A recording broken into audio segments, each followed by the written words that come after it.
বন্ধুরা, আজ আমি তোমাদের নিয়ে যাচ্ছি এমন এক হোটেলে যেখানে দেওয়ালে লুকিয়ে আছে কান্না, করিডোরের অন্ধকারে গুমড়ে ওঠে অপরাধ বোধ, আর বেসমেন্টের তালা দেওয়া ঘরে লুকিয়ে আছে কোনো ভয়ঙ্কর সত্য যা একবার চোখে পড়লে আর ভোলা যায় না। আজকে আমি তোমাদের একটা সাউথ কোরিয়ান হরর সিনেমার গল্প বলবো। সিনেমাটার নাম ইংরেজিতে হচ্ছে গিয়ে দ্য লিঙ্গারিং, আর কোরিয়ানে হচ্ছে গিয়ে হোটেল লেইক। তো গল্পটা শুরু করি। গল্পের শুরুতেই আমরা দেখি রাত, নিস্তব্ধ রাস্তা, আর একটা ছোট্ট মেয়ে রক্তমাখা জামা পরে পালাচ্ছে, যেন তার পিছনে পিছনে ছুটছে স্বয়ং মৃত্যু। সে লুকোতে চায় একটা ঝোপে, অন্ধকারের ভেতর থেকে বেরিয়ে আসে একটা হাত আর মেয়েটিকে টেনে নিয়ে যায় অজানার মধ্যে। সিন শিফট হয়ে যায়। এরপর আমরা দেখি ছোট্ট জিও আর তার সৎ দিদি ইউমি। জিওর বাবা মা মারা গেছে, আর ইউমি এক প্রকার দায়িত্বের চাপেই ওকে সঙ্গে নিচ্ছে। কিন্তু ইউমির চোখে আছে চাপা রাগ, কষ্ট আর শূন্যতা। গাড়িতে বসে জিও জিজ্ঞেস করে, আমরা কোথায় যাচ্ছি? মায়ের বন্ধুর হোটেলে। কিন্তু সেই রাস্তায় গিয়ে ইউমি ফিরে যেতে চায় আবার, কারণ একদিন সেই রাস্তা দিয়েই সে পালিয়ে গেছিল তার মাকে ছেড়ে। ওরা হোটেল লেক নামে একটা হোটেলের সামনে চলে আসে। ওদেরকে স্বাগত জানায় আন্টি, নরম মুখ কিন্তু চোখে অদ্ভুত শীতলতা। আন্টি বলে, তোমার মা ইউনহির মৃত্যুবার্ষিকী সামনে, আমি ওকে ভুলতে পারিনি। রাতে গল্পের ছলে আন্টি বলে, আমার ছেলে তো অস্ট্রেলিয়ায় থাকে। একটু অহংকারের সুর, কিন্তু আমরা দর্শকরা কিন্তু টের পাবো যে ভদ্রমহিলার কণ্ঠে একটা শূন্যতা, একটা একটা কি যেন লুকোচ্ছে মহিলা, এরকম একটা ভাব আছে। রাতে জিও একা করিডোরে হাঁটে। করিডোরের শেষ প্রান্তে খোলা দরজা থেকে গড়িয়ে আসে একটা বল। জিও তাকিয়ে থাকে, হাত বাড়ায়। ঠিক তখনই ইউমি এসে ধরে ফেলে তাকে, বকা দেয়, রাতে ঘুরে বেড়াবে না এভাবে। এখানে আশেপাশের লোকজনের মধ্যে একটু বদনাম আছে যে এই হোটেলটা হন্টেড। বিশেষ করে এখানে রুম নাম্বার 403। শোনা যায় এখানে যারা থাকে তারা পাগল হয়ে যায় বা মারা যায়। ইউমি এসব কথা মানতে চায় না, কিন্তু জিও লুকোচুরি খেলতে খেলতে ঢুকে যায় সেই রুমে। সেখানে রাখা থাকে ইউমির ছেলেবেলার পুতুল। আসলে ইউমির মাও এখানে কাজ করত তার আন্টির সাথে, তো তখন সে এই ঘরটাতেই থাকতো তার মায়ের সাথে। তো ইউমি এসে দেখে তার ছেলেবেলার যে পুতুল সেটার মাথা ছিঁড়ে ফেলা। এটা দেখে, ছোটবেলার স্মৃতি এরকম ভাবে কেউ খারাপ করে দিয়েছে দেখে ইউমির প্রচন্ড রাগ হয়। কিন্তু জিও কাঁদতে কাঁদতে বলে, আমি এসব করিনি, ভূত করেছে। ইউমি আরো রেগে যায়, কিন্তু দর্শক জানে কিছু তো সত্যিই আছে ওই ঘরটায়।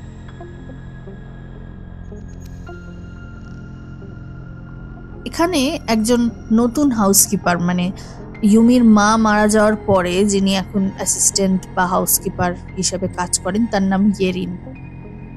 তো ইয়েরিন সারাদিন মদ খায়। তো ইয়েরিন একদিন বলে, এই হোটেলে কেউ বেশি দিন টেকে না। মেয়েকে দেখেছি, পাগল হয়ে নিজেই নিজের গলা কেটেছিল। সে আয়নার পিছনে দেখেছিল একটা ভয়ঙ্কর মুখ। ইউমি রেগে যায়, ঘৃণা ভরা রাগ নিয়ে বলে, তুমি থামবে? কিন্তু হাউসকিপার রাতের অন্ধকারে ভাঙা লিফটে ওঠে। লিফট তাকে নিয়ে যায় ছাদে, আর সেখান থেকে নেমে আসে রক্তের স্রোত। সে চিৎকার করে হাসে আর বলে, আমি এই হোটেল ধ্বংস করে দেব। পরের দিন তার লাশ পাওয়া যায় তার নিজের ঘরে। অথচ এত বড় একটা ঘটনা ঘটে যাওয়ার পরেও এই যে আন্টি বা হোটেলের মালিক, এই ভদ্রমহিলার মুখে একটা অদ্ভুত নির্লিপ্ততা, যেন এই জিনিস সে আগে দেখেছে, কিছু যায় আসে না তার। একদিন রাস্তায় ঘুরতে ঘুরতে ইউমির সাথে দেখা হয় একটা অন্ধ ছেলের। এই ছেলেটির কাছে কিছু অলৌকিক ক্ষমতা আছে। প্রথমে ছেলেটিকে পাত্তা দেয় না, কিন্তু একদিন হঠাৎ ইউমির বোন জিও হারিয়ে যায়। তাকে আর খুঁজে পাওয়া যায় না, যেন এই হোটেলটাই তাকে গিলে খেয়েছে। তখন সে এই যে প্রেতাত্মা দেখতে পায়, সেই ছেলেটির সাথে আবার কন্ট্যাক্ট করে। তো ছেলেটি যথারীতি ওদের হোটেলে আসে ইউমির সাথে। তখন বিভিন্ন ঘটনার পরে ছেলেটা নানা রকম প্রশ্ন করে ভূতেদের। তো তারপরে ছেলেটা কেমন যেন ভয় পেয়ে যায়। সে নিজেই বলে, তোমার বোন হয়তো আর বেঁচে নেই, পালাও পালাও, এখান থেকে পালাও। কিন্তু ইউমির অনেক রিকোয়েস্ট করার পর ছেলেটি আবার প্রেতাত্মাদের কাছে জানতে চায় জিও কোথায়। প্রেতাত্মারা পাইপে ঠং ঠং করে উত্তর দেয়। ছেলেটা বলে, এখানে কোনো তো আত্মা এমন আছে যে মরেনি আবার বেঁচেও নেই, একটা অদ্ভুত লিম্বো যাকে বলে, সেখানে আটকে আছে। তারপরে বলে, আমি প্রেতাত্মাদের সাথে কথা বলতে পারি, কিন্তু এত শক্তিশালী একটা অদ্ভুত শক্তির সাথে কি করে লড়তে হবে আমি সেটা জানি না। এই বলে সে ওখান থেকে চলে যায়।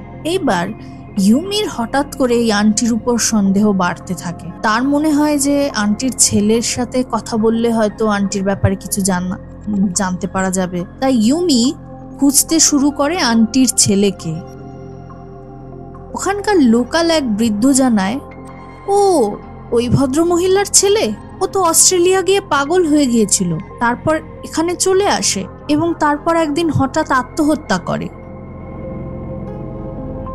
এ কথা শুনে সত্যি ইউমির পায়ের তলার থেকে মাটি সরে যায়।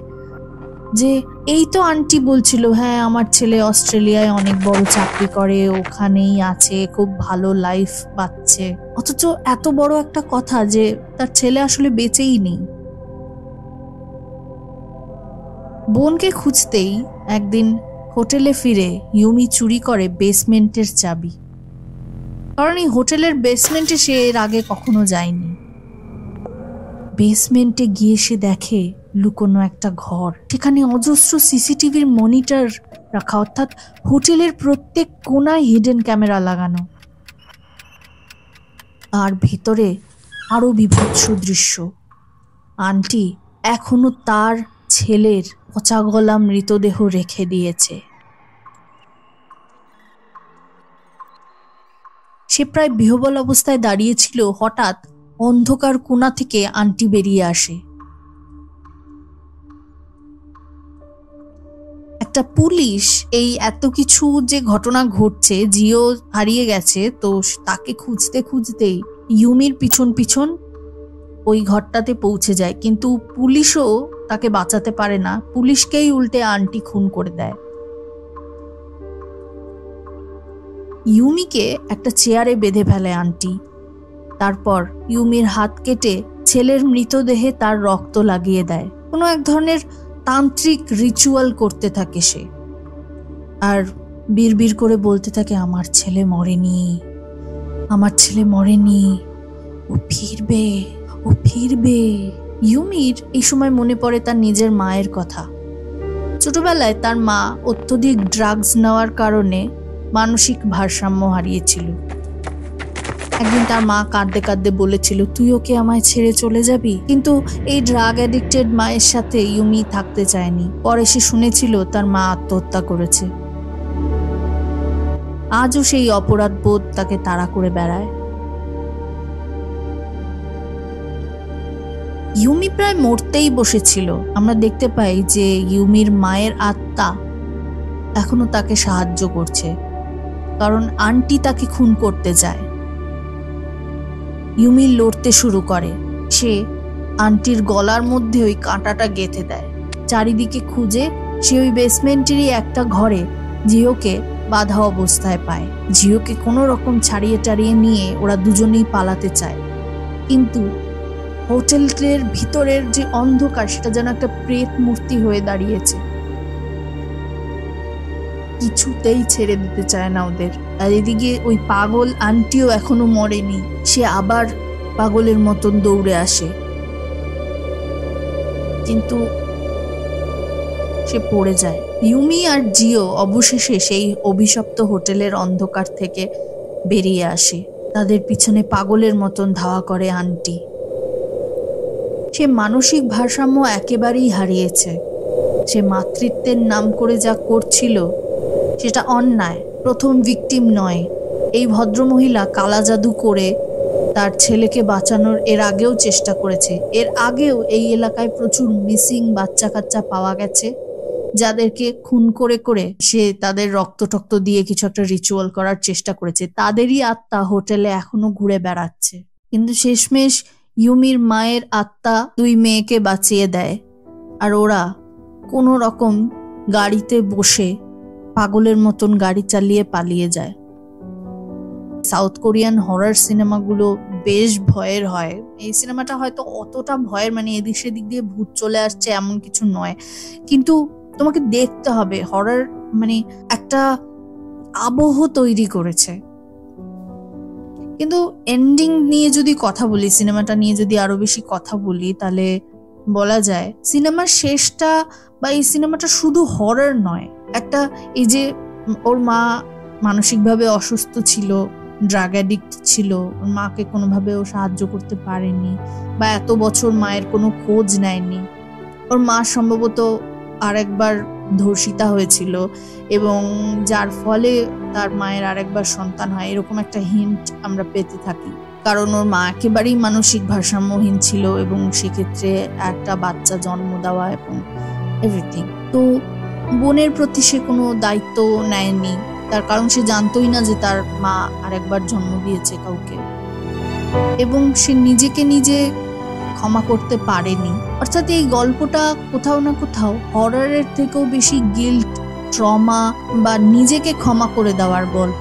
তো এই লিঙ্গারিং বা হোটেল লেক একেবারে আলাদা ধাঁচের কোরিয়ান হরর, যেখানে ভয়টা শুধু ভূত থেকে আসছে না, মানুষের মন বা মানুষের মানসিকতা। আমরা এখানে 2জন মাকে দেখি, এক ইউমির মা যে কিনা গোটা সিনেমায় অ্যাজ এ প্রেতাত্মা আমরা দেখতে পাই, আর এদিকে এই আন্টি, মানে যার ছেলের জন্য সে অন্য মেয়েদের স্যাক্রিফাইস করতেও, অন্য বাচ্চাদের স্যাক্রিফাইস করতেও পিছপা হয়নি।